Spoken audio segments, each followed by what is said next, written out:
Welcome to the Rim Brake Rodeo. We hope this video helps. In this video, I will explain how to change the oil in your Ford EcoSport. First, let's gather everything you'll need for a smooth process. You'll want a drain pan, an oil filter wrench, and a socket set. Make sure you have about 4.5 quarts of the correct engine oil, typically SAE 5W20, and a new oil filter.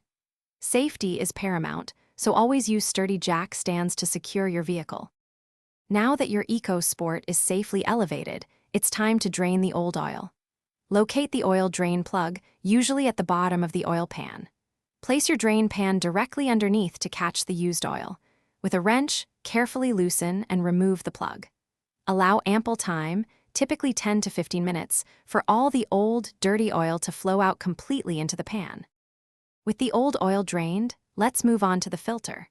Locate the old oil filter, which is usually a cylindrical canister. Use your oil filter wrench to carefully loosen and remove it, being mindful of any residual oil.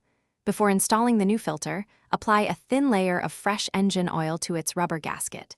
This ensures a proper seal and makes future removal easier.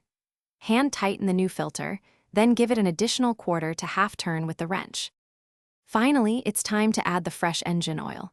Locate your oil fill cap, usually on top of the engine, and pour in about 4.5 quarts of the recommended SAE 5W20 oil.